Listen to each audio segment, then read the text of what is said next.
हम लोग के जो पड़ोसी हैं चाचा जी इमरान खान वाले, उनके यहाँ एक कांड हो गया। असल में इमरान खान का जो पाकिस्तान है उसका हालत ढोल की तरह हो गया है, किधर से भी आके कोई बजा दे रहा है। उनके ऊपर तीसरा सर्जिकल स्ट्राइक हो गया।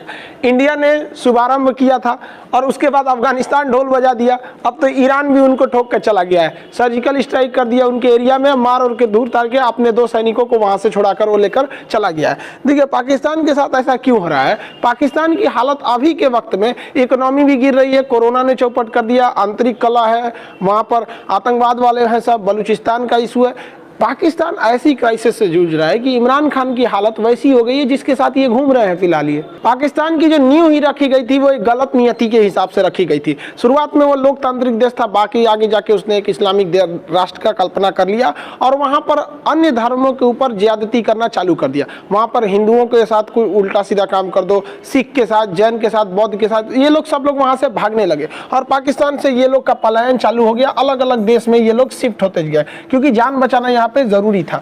इसके बाद जब इन लोगों ने देखा कि भैया हम लोग इस्लाम का डर दिखा के, इस्लाम के हिसाब से बाहर वालों को, बाहरी धर्म वालों को हम लोगों ने बहुत सताया, वो लोग भाग गए। जब वो लोग भाग गए, अब इनको कुछ नहीं मिला, तो अब ये पाकिस्तान अपने में ही करने लगे कि भाई अब हम लोग इस्लाम, मतलब जो बाकी के लोग थे उनको तो भगा दिया, अब इस्लाम का शुद्धिकरण करने के लिए इस्लाम में काटाकुटी चालू कर दिया। सभी सब अब काटने का आदत लग जाएगा तो खौरा जाएगा, सब में काटाकुटी चालू कर देता। अब इसमें शिया, सुन्नी, वहाबी, अहले हदीस, बरेली, दुनिया भर का तामझाम हो गया भाई।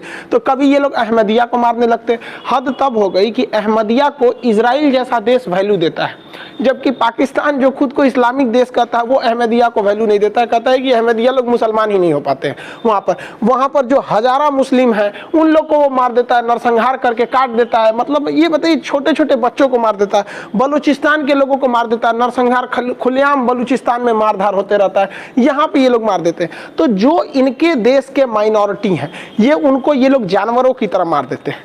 तो माइनॉरिटी को भाई आपको ख्याल रखना चाहिए। हमारे देश में माइनॉरिटी के लिए एक मंत्रालय है, हमारे देश में अनुच्छेद 29 जो है स्पेशल एक आर्टिकल है माइनॉरिटी के एजुकेशन से रिलेटेड, ये सब चीजें, उनका आरक्षण वगैरह हर चीज दिया जाता है और यहाँ पे खुलेआम मार और के रद्द कर दिया जाता है इन लोग की आवाज को। उसके बाद भी इन लोग का मन नहीं भरता है। मतलब अपने देश में माइनॉरिटी को ये जानवर की तरह रखेंगे तो दूसरे देश में तो इसका असर पड़ेगा। अब बलूचिस्तान का, ये जो पाकिस्तान का ये राज्य है बलूचिस्तान, ये तो अलग होने की मांग कर रहा है। इससे इसकी जो सीमा लगती है ये ईरान से इसका ये बॉर्डर लगता है। अब ये लोग वहां पर भी रहते हैं लेकिन ईरान में शिया की अधिकता है, वहां पर ये लोग क्या हो जाते हैं, अल्पसंख्यक हो जाते हैं। सुन्नी जो लोग हैं यहाँ पर वो लोग अल्पसंख्यक माइनॉरिटी हो जाते हैं वहां पर। ये जो सुन्नी लोग थे लोग यहाँ पर, ये बलोच वगैरह पर अत्याचार वगैरह करने के बाद अब इनका क्या कहना है कि ईरान में इन लोग की संख्या कम पड़ जाती है। अब इनकी संख्या कम पड़ जाती है तो यहाँ पर अपनी माइनॉरिटी को मार दिया, उसके बाद ये इसके देश में एंट्री मार दिए सब, एक नया आतंकवादी संगठन बना के जिसका नाम रखा है जैश-उल अदल। ये जो जैश-उल अदल जो है, जैश का मतलब होता है सेना, फौज, जैसे जैश मोहम्मद, ऐसे करके बहुत सारा आतंकवादी संगठन। ये क्या कह रहा है कि ईरान में जाके हमला कर देता है कि तुम यहां पर सुन्नी पर अत्याचार ना करो, जबकि आप अगर देखेंगे तो ईरान के ऊपर कभी भी इस बात का आरोप नहीं लगा है कि वहां शिया सुन्नी का बवाल होता है। हालांकि ईरान में जब ईरानी रिवॉल्यूशन हुआ था, वहां अमानुल्लाह खोमैनी जब आए थे तो एक अलग मैटर है जब वहां पर जो ये रिवॉल्यूशन हुआ था, लेकिन वहां पर 80% से ज्यादा आबादी वहां पर शियाओं की है। लेकिन वहां पर कभी भी आप नहीं देखेंगे कि शियाओं ने क्या किया, सुन्नी के ऊपर बहुत ज्यादा ब्लास्ट कर दिया, ये सब टाइप का नरसंहार नहीं होता है। लेकिन पाकिस्तान में बहुत ज्यादा नरसंहार होता है और इन गधों ने क्या किया है, कहा है कि जो यहाँ पर माइनॉरिटी रह रहे हैं ना, इनको तुम मत मारो। भाई मारता तो कोई नहीं है भैया, ये लोग अपने इन लोग को कहते हैं कि इनको बचाने के लिए हम यहाँ हमला करेंगे। मतलब तुम अपने देश में माइनॉरिटी को जिंदा मार दो, कुछ भी कर दो, तुमको कोई ह्यूमन राइट एवोल्यूशन नहीं होता है। लेकिन अगर तुम दूसरे देश के में जाके वहां पे भी बम फोड़ के चले आते हैं सब। अब इसमें ईरान इसका ताजा शिकार हुआ है। ईरान में ये लोग कई बार हमला कर चुके थे। ईरान में इन्होंने 2017 में यहाँ पे रिवोल्यूशनरी गार्ड के ऊपर हमला किया था। एक्चुअली ईरान में जब रिवोल्यूशन हुआ था तो सद्दाम हुसैन काफी ज्यादा इराक से ईरान के ऊपर प्रेशर बनाए थे, इसलिए वहां पर एक रिवोल्यूशनरी गार्ड नाम की एक फौज बनाई गई। ये क्या थी कि फौज में से ही जो कुछ चुनिंदा फौजी थे उन्हें निकाल कर बनाया गया था रिवोल्यूशनरी गार्ड। इसी के कमांडर थे कासिम सुलेमानी, जिसे पिछले साल डोनाल्ड ट्रंप के इशारे पर ड्रोन हमले में इराक में मार के गिरा दिया गया। 2018 में भी हमला हुआ, दो बार 2018 2018 में जो जैसुल अदल जो संस्था है, आतंकवादी संगठन है, उसने 2 बार 2018 में हमला किया। एक बार चाबहार पोर्ट पर हमला किया था, तो हालांकि चाबहार पोर्ट पर कोई ज़्यादा इफेक्ट नहीं पड़ा। फिर 2018 में ही एक बार हमला करके 12 रिवोल्यूशनरी गार्ड को वो लोग बंधक बना के पाकिस्तान में लेकर चले आए थे, जिसमें एक रिवोल्यूशनरी गार्ड की मृत्यु हो गई थी। बाकी 9 को लोग वापस नेगोशिएट करके छुड़ा लिए थे। वहां पर 2 रिवोल्यूशनरी गार्ड ईरान के वहां पे बच गए थे। तो इस बार क्या हुआ है, ईरान ने सर्जिकल स्ट्राइक करके हमला कर दिया पाकिस्तान में, और पाकिस्तान में घुस के वहां के आतंकवादियों को थूर थार के उन लोग को 72 हूर के पास पहुंचा दिया गया है, और वापस उन 2 जो रिवोल्यूशनरी गार्ड थे उन्हें ईरान ने वापस ला दिया है। अब पाकिस्तान कह रहा है, भारत के ऊपर इल्जाम लगाता है कि यही मन बढ़ा दिया है, अब कोई भी हमको बजा के चला जा रहा है, मंदिर का घंटा बना दिया हम लोग को। अब भाई तुम ऐसा कांडे करेगा तो क्या होगा। ईरान हमारे लिए जरूरी है क्योंकि चाबहार पोर्ट उसने दे रहा है। आपको याद होना चाहिए कि ईरान में यहाँ एक मरुस्थल है, नक्शा के क्लास में आपको पढ़ाए हैं, दस्त-ए-लूट का मरुस्थल। ये दस्त-ए-लूट मरुस्थल यहाँ पर है, और ये बलूचिस्तान का एरिया है, पाकिस्तान में अशांत रहता है। तो आप पाकिस्तान की मंशा देख सकते हैं ये किस तरह से यहाँ पर हो गया है। यहाँ पर माइनॉरिटी के लिए बहुत दुर्दशा हो गया, ये दूसरे को बहुत ज्यादा सताने लगते हैं। अब जैसे अफगानिस्तान को ही देख लीजिए, अफगानिस्तान अभी अर्थव्यवस्था को लेकर परेशान है। वहाँ के तालिबान वालों ने बामियान में महात्मा बुद्ध की मूर्ति पर बम लगा के उड़ा दिया, जबकि महात्मा बुद्ध की पहाड़ काट के वो सबसे प्राचीन मूर्ति थी वहाँ पर। अगर उस मूर्ति पर महात्मा बुद्ध की मूर्ति को सजो के रखता तो टूरिस्ट से कितना ज़्यादा वो कमा लिया रहता।